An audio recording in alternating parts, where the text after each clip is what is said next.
Hello students, and welcome to this video lecture on the U.S. entry into World War I and the end of the war.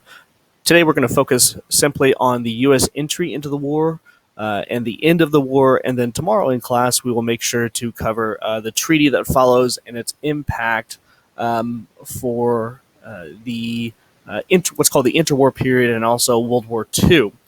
So let's kind of go ahead and get started.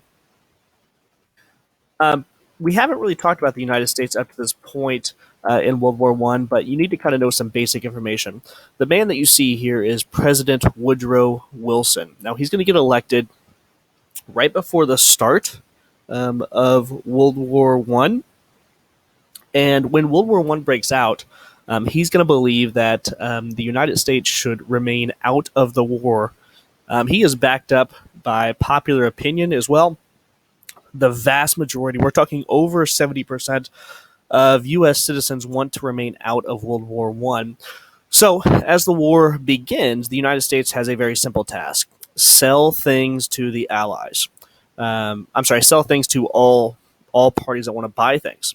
Now, we did sell to both the Central Powers and the Allied Powers. However, the vast majority of the goods are going to go to the Allied Powers, not because we favored them in any way, although we kind of did, but because the British Navy was so powerful that if we ever tried to sell anything to the Germans, they would quickly turn us away.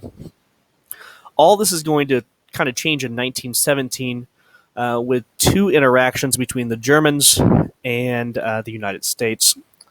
Our first kind of interaction is going to start happening in 1915 and then kind of hit its climax in 1917. It's unrestricted submarine warfare. The German Army and the German Navy could not stand up to the British Navy. They just didn't necessarily have the ships, the technology. They didn't have the manpower to go toe-to-toe with the British. So they actually relied very heavily on a brand new technology called the Unterseeboot, or the underwater boat. We know these, of course, as U-boats or submarines. They're going to start a campaign known as unrestricted submarine warfare. These submarines were, although primitive, were the deadliest warship now on the oceans. Unrestricted means that they were targeting anything and everything that even remotely had a military purpose. So if a U.S. ship, or let's say a Brazilian ship or Mexican ship, was coming towards England, they would shoot it down. They would blow it up because any one of those ships could have supplies to help the British or the French in World War I. Germany's going to send out a warning as this continues on to the entire world, saying, if you come near World War I territory, we're going to blow up your ship, so stay away. Now, the United States is not too big about being told what to do, and so we continued sailing wherever we wanted to do. There were numerous instances in which U.S. ships were fired upon, that kind of stuff, but it all kind of came to a head in 1915 when a passenger liner by the name of the Lusitania was sunk by a German U-boat. This is not necessarily an uncommon occasion. However, there were 120 Americans killed in this attack, and of course, that infuriates Woodrow Wilson and the American public. With attacks like this, the American public start turning against Germany. They start turning against the Central Powers and are more inclined to start supporting the Allies. Woodrow Wilson and the United States throw out a warning to Germany to stop it. If they blow up any more ships, they will force the United States to beat them and join the Allies. Germany is going to stop unrestricted submarine warfare for a couple years because of the threat. However, in 1917, they're going to restart submarine warfare. And I want you to think about, why would they restart it after 2 years after such a devastating threat by the United States? What would force them to want to restart unrestricted submarine warfare if the practice could potentially bring the United States into the war? We're going to talk about that in class. So they are going to restart in 1917. It's going to kind of come to a head in 1917. The other major cause of the war, the U.S. entering the war, is something known as the Zimmerman Note, also known as the Zimmerman Telegram. The Zimmerman Note is going to be sent between the German ambassador to Mexico, a man by the name of Zimmerman, and the Mexican embassy. Um, the telegram is going to very clearly state that Germany and Mexico should join an alliance together. Mexico should invade the United States.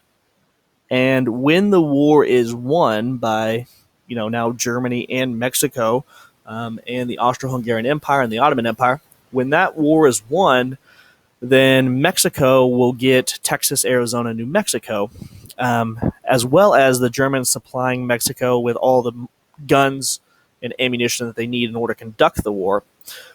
Now, here's what they're thinking. Here's their gamble. They're hoping that the Mexicans can distract the United States long enough so that Germany can beat the French and the British, and then kind of force them to the negotiating table while Mexico distracts them. Now, I want you to think about this date, February 1917. If that doesn't ring a bell, then it should.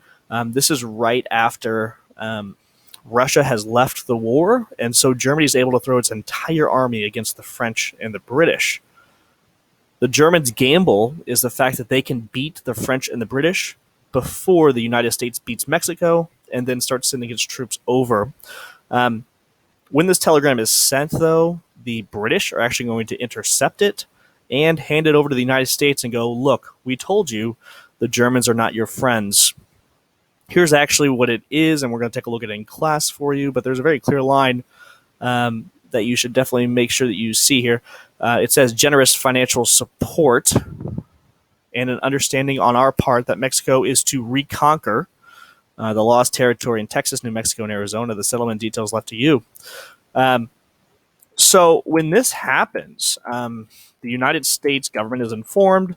The United States public kind of freaks out. Woodrow Wilson asked Congress for a declaration of war, and in 1917, the United States is going to enter the war on the side of Great Britain, France, and Italy. As they enter the war, the United States is going to begin to assemble its army. At the time, we had about 100,000 men. However, within about 6 months, we have 500,000 crossing the Atlantic to go help in the trenches, France and Great Britain. The United States is not necessarily going to bring a tremendous amount of bravery or training that's going to help turn the tide. It's mostly going to be the fact that there's so many more soldiers, so many more supplies that the Germans did not expect. The Allies are actually going to turn the tide shortly after the United States enters. About a year later, the war is going to end, just because the Germans are going to start giving up in huge numbers. They're going to look across at the trenches, and all of a sudden, hundreds of thousands of new soldiers, fresh soldiers that have not been worn down by 4 years of war are going to be there shooting at them instead of tired French and British soldiers. Those hundreds of thousands of troops are going to force the Germans to essentially start giving up because they realize that they can't win this war anymore against another superpower when they've been worn down for 4 years. I don't want to overemphasize how amazing the United States was in this war because we really weren't that great. It's just the fact that the Germans got tired and they realized that if they were to fight the United States now, that war would drag on for another 2 or 3 years. And that's just something they couldn't handle. There's going to be a major offensive by the Allies, including the United States, called the 100 Days Offensive. And when that happens, the German military is going to ask for a truce, also known as an armistice. That armistice is going to be called for on November 19th, 1918, and signed by both parties. When we actually enter class tomorrow, we're going to talk about the terms of this agreement that ended the war and what impact it had on the future. All right, guys, make sure to do your quiz. Talk to you later.